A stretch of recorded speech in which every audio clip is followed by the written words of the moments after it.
दिल्ली में राजनीतिक सरगर्मी तेज है, लेकिन रेल भवन का दृश्य हम आपको दिखा रहे हैं। यहाँ पर रेल भवन पर कई लोग यहाँ पर पहुंचे हुए हैं। यहाँ आप देख सकते हैं कि ये तमाम युवक कहीं ना कहीं एक बड़ी दूरी तय करके रेल भवन पहुंचे हैं और इन सारे लोगों से बात करेंगे कि आखिरकार इनकी समस्या क्या है और ये लोग इतनी दूरी तय करके क्यों आए हैं, क्योंकि चेन्नई से ये लोग यहाँ पर पहुँचे हैं और एक बड़ी संख्या में यहाँ पर आए हुए हैं और इनकी अपनी समस्या है और ये समस्या रेलवे से जुड़ी हुई है। आइए सीधा इन लोगों से बात करते हैं। क्या नाम है भाई साहब आपका? मेरा नाम प्रवीण है। तो प्रवीण जी, क्या दिक्कत हो गई इतने लोग एक साथ और वो भी रेल भवन में? मैं बताता हूँ। एक्चुअली हम लोग एक southern zone course complete act apprentice है। तमिलनाडु से हमने कोर्स रेलवे का कोर्स कंप्लीट किए हैं, अप्रेंटिसशिप किए हैं। तो एज़ पर द 1969 एक्ट के हिसाब से क्या होता है, जो भी अप्रेंटिस कोर्स कंप्लीट करते हैं उनको जीएम पावर के थ्रू से लिया जाता है। उनको स्टेट सेफ्टी कैटेगरी में उनको जॉब नौकरी दिया जाता है, रेलवे का काम दिया जाता है। तो क्या हुआ है, रेलवे में देखेंगे तो 17 जोन है। 17 जोनों में से 16 जोन को 2016 तक सबको जॉब मिल चुका है। रेलवे अप्रेंटिस जो भी फिनिश किए हैं उनको जॉब दिया गया है। लेकिन साउथ जोन में क्या किया है कि 1998 बैच से लेकर अभी तक किसी को भी रेलवे को अप्रेंटिस में नहीं मिला है। यानी 1998 से लेकर अभी तक नहीं दिया? अभी तक नहीं मिला है हमें। तो ये मामला आपने पहले उठाया? हमने बहुत बार उठाया है और हम आपको ये भी दिखाना चाहते हैं आपको। आईसीएफ में सदर्न जोन में देखेंगे तो दो एसोसिएशन है, जैसे कि 2 यूनिट्स हैं। एक है आईसीएफ है, ये है कोच फैक्ट्री का है, और ये है सर्विस यूनिट है, सदर्न रेलवे है। तो इसमें देखेंगे तो आईसीएफ में देखेंगे तो 1998 से लिया नहीं गया है और सदर्न रेलवे में देखेंगे 2008 से। बट दोनों एक ही जगह में, चेन्नई में ही है, तो दोनों में ही कंपैरिजन क्यों है, नहीं लिया गया। तो ये बहुत बार हमने पूछा तो जीएम के पास कोई भी रिप्लाई नहीं आता था। हमें रिप्लाई क्या बोलते हैं? जवाब ही नहीं देते हैं। जवाब देते हैं, क्या बोलते हैं कि आपके ऊपर केस है। जब केस है तो अप्रेंटिस को कैसे ले सकते हैं कोर्स पढ़ाने के लिए? कौन सा केस है? वो बोल रहे हैं एक एक्चुअली अन एसोसिएशन यूनियन है जिन्होंने बैकडोर एंट्री के लिए केस डाला था। लेकिन ये केस किसके ऊपर है? जीएम के ऊपर है और रेलवे बोर्ड के ऊपर है, नॉट फॉर द अप्रेंटिस के ऊपर नहीं है। तो जब अप्रेंटिस के ऊपर केस है तो अदर जोन में कैसे ले सकते हैं और एंट्री कैसे अप्रेंटिस जो पढ़ने के लिए आते हैं उनको कैसे ले सकते हैं? तो ये तो राइट्स ही नहीं है। और 2016 के बाद मैं आपको दिखाता हूँ। 2016 के बाद की आप बात कर रहे हैं यहाँ पर? 2016 हाँ। एक हमें कॉपी मिला था जिसमें नोटिफिकेशन है, इसमें दिया है 2004 में पहले डायरेक्ट एंट्री था जो कैंसिल किया गया। 2004 में डायरेक्ट एंट्री होती थी अप्रेंटिस से? अप्रेंटिस को होता था और 2016 में ये एंट्री को उन्होंने क्या किया, एक पॉलिसी लागू किया है, नया पॉलिसी कि 20% कोटा दिया था उनको, हमें दिया है कि रेलवे अप्रेंटिस को 20% कोटा में आरआरसी एग्जाम हो, आरआरबी एग्जाम हो, उसमें लिया जाए। सेफ्टी कैटेगरी में ग्रुप डी एग्जाम है, लेकिन इस ग्रुप डी एग्जाम में भी बहुत बड़ा गोलमाल किया गया है। कैसा गोलमाल? गोलमाल मीन्स कि जैसे कि मैं आपको बताता हूँ, एग्ज़ाम है मेमोरेंडम कहूँगा। यहाँ आप समझिए अप्रेंटिसशिप करके लोग घूम रहे हैं एक लंबे समय से और वही चीज़ यहाँ बताने के लिए, अपना दर्द बताने के लिए ये लोग इतनी लंबी दूरी तय करके आए हैं और यहाँ पर हर बार आश्वासन मिलता है, यहाँ हो जाएगा और यहाँ से वापस लौटा दिया जाता है। और आज भी एक आश्वासन मिला है, सीआरबी मिलेंगी लेकिन मिल नहीं रही हैं। यहाँ पर देखिए, मैं आगे भी पूछ रहा हूँ क्या हुआ। ये सब देखो, ये आरटीए कॉपी है, हमने जो आरटीए में डालकर लिया है कि देखो सेंट्रल रेलवे में 2011 में 169 मेंबर को लिया है, 2012 में भी 190 मेंबर्स को लिया है और 2016 में सेंट्रल रेलवे में 699 मेंबर्स को लिया गया है आरटीए में। ये कौन है?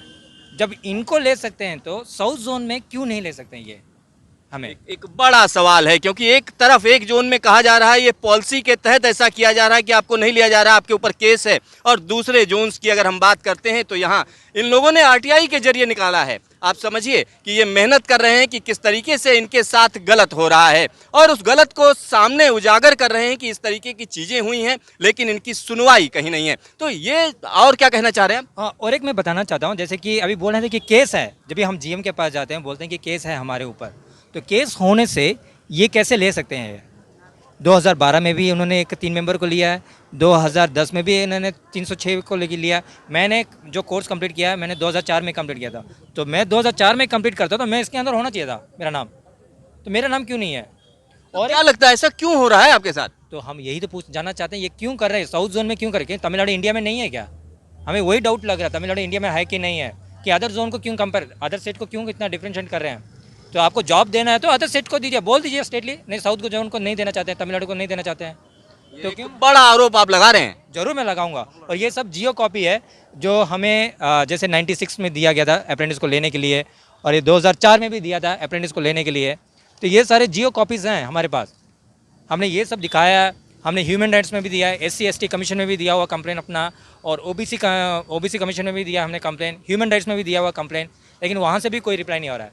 ये क्या हो रहा है पता नहीं चल रहा है कि तमिलनाडु को कुछ सपोर्ट करने वाले नहीं है, क्या तो रीज़न अब है? कितने लोग आप लोग आए हुए हैं यहाँ पर? अभी हम लोग 200 मेंबर्स हैं, लेकिन अभी जो आए हैं अराउंड 100 मेंबर्स आए हुए हैं अभी। यानी 100 मेंबर करीब आए हुए हैं। आप समझिए 200 इस तरीके के लोग दर बदर भटक रहे हैं, और कहीं ना कहीं ये आरोप वाकई संगीन है, क्योंकि सीरियस मामला है ये आप हल्के में मत लीजिए, क्योंकि आप समझिए पूरा का पूरा अपनी जवानी दिए हुए हैं ये लोग, और लगातार ये कोशिश कर रहे हैं कि रेलवे कोर्स कंप्लीट करके जो अप्रेंटिसशिप को नियुक्त ना किया गया है उसके लिए आवेदन भी किया हुआ है। यहाँ देखिए अलग अलग जगहों पर खबरें भी छप रही हैं, साथ ही साथ लोग सुसाइड भी कर रहे हैं। सबसे बड़ी बात यह है कि लोग अपनी जान दे रहे हैं, क्योंकि लंबे समय तक बेरोजगार रह रहे हैं, और ये बेरोजगारी कहीं ना कहीं मार डालने वाली है। और यहाँ पर जो हताशा है वो आसानी से देखी जा सकती है, और इतनी लंबी दूरी तय करके लोग यहाँ पहुँचते हैं, यानी समझिए चेन्नई से यहाँ तक आते हैं, तो ये वाकई चिंता की बात है और इसकी सुनवाई होनी चाहिए। क्या कह रहे हैं? चेन्नई में देखेंगे तो 2015 में तो हमने एक ICF में, जो ये ICF में अप्रेंटिस हैं, ये मेरे साथी हैं, हम सब ने एक प्रोटेस्ट किया था, और हमने GM को बताया था कि ये प्रॉब्लम है सर, जल्दी हमें रिजॉल्व करके दीजिए, क्योंकि जैसे कि अदर जोन में सबको मिल रहा है वैसे हमारा हक, हमारा जॉब हमें मिलना चाहिए बोलकर। लेकिन इतना मेंटल स्ट्रेच किया है, किसी को भी जॉब नहीं दिया। तो हमारा ये जो फ्रेंड था, फ्रस्ट्रेशन होकर जो GM का ऑफिस है, GM का जो ऑफिस है उसके सामने पेट्रोल डालकर जलकर सुसाइड कर लिया। ओहो, आप समझिए कितनी भीषण और कितनी डरावनी बात है ये, आप समझिए, क्योंकि यहाँ पर जिसको मैं सुनना भी नहीं पसंद करता हूँ वो काम हुआ है। यहाँ पर अगर हमारे दर्शक समझ सकते हैं कि बेरोजगारी का दंश क्या होता है, किस तरीके से लोग परेशान होते हैं, और यहाँ पर एक बड़ी संख्या है, ये 100 लोग हैं, तकरीबन 100 लोग हैं जो यहाँ पर आए हुए हैं। और सबसे बड़ी बात यह है कि कहीं ना कहीं एक बड़ा आरोप है, उनका कहना है हमारा भेदभाव किया जा रहा है हमारे साथ, यानी तमिलनाडु के साथ ये भेदभाव हो रहा है। और भी लोग कोई बोलना चाहेंगे, इस पर कुछ कहना चाहेंगे? क्या नाम है आपका? சுரேஷ் ஜி.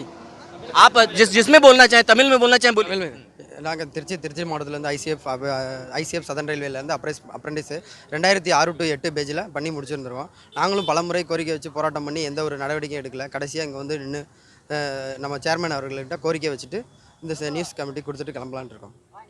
आप कुछ कहना चाहेंगे तमिल में? நான் அரக்கோணத்துலேருந்து வரேன், சென்னை டிவிஷன்லேருந்து வரேன். ஐசிஎஃப்ல அப்ரெண்டிஸ் முடிச்சிருக்கிறேன். கடந்த 15 வருஷமாக நான் முடிச்சு 15 வருஷமாக ஆச்சு. எனக்கு எந்த வேலையும் இல்லை, பொருளாதார தேவையில்லை. நாங்கள் நிறைய இடத்துல போராட்டம் பண்ணி பார்த்துட்டோம், நிறைய இடத்துல மனு கொடுத்து பார்த்தோம். SC ST OBC GM ஆஃபீஸில் எல்லாத்துலேயும் மனு கொடுத்து பார்த்தோம். இதுவரையும் எந்த ஒரு தகவலும் கிடைக்கல. आप कुछ कहेंगे? ఆంధ్ర మేము 2010లో అప్రెంటిస్ చేసాము, కానీ మాకు ఏ రిజల్ట్ లేదు. ఎంతో బాధలతో ఎంతో కష్టాలతో బతుకుతూ ఉన్నాము. మాకు ఉద్యోగం అనేది మాకు ఖచ్చితంగా రావాలని కోరుకున్నాం. మేము అయినా కానీ ఎస్టీ కేటగిరీ కూడా మాకు అవైలబుల్ లేకుండా చాలా ఇబ్బందిగా ఉంది. आप कुछ कह रहे हैं? मेरा नेम का செல்வ குமார் சார். சதன் ரயில்வேல நாங்கள் அப்ரெண்டிஸ் பண்ணியிருக்கோம் ICFல. இது வரைக்கும் எங்களுக்கு எந்த வேலை வாய்ப்பும் கிடைக்கல. 25 இயர்ஸாக அதர் ஜோனல் இந்தியாவில் ஃபுல்லாக இருக்கிற 16 மண்டலத்தில் தமிழ் மண்டலம் சதன் ரயில்வேல மட்டும்தான் பண்ணலை, மற்ற 15 மண்டலத்தில் பண்ணியிருக்காங்க. இது வந்து நாங்கள் பல முறை கோரிக்கையாக வச்சோம், எங்களுக்கு வந்து இது வரைக்கும் எந்த ஒரு தீர்ப்பும் கிடைக்கல. Not result for southern railway in ICF apprentice and southern railway அப்ரெண்டிஸுக்கு எந்த ஒரு முன்னேற்றமும் கிடைக்கல. அதனால் நாங்கள் சில டைம் வந்து இங்கே ஒரு 2-3 டைம் வந்து இங்கே பார்த்துருக்கோம் ரயில் பவனில். GM மற்றபடி CPO எல்லாரையும் பார்த்ததுக்கு எல்லாருமே வந்து எங்களுக்கு பண்ணுறேன்னு சொல்கிறாங்க. இது வரைக்கும் எங்களுக்கு யாருமே எந்த ஒரு நல்லதும் பண்ணலை. இதே மாதிரி இருந்தால் மேற்கொண்டு 25 உயிர்கள் போயிருக்கு, இன்னும் எத்தனை உயிர் போகும்னு தெரில.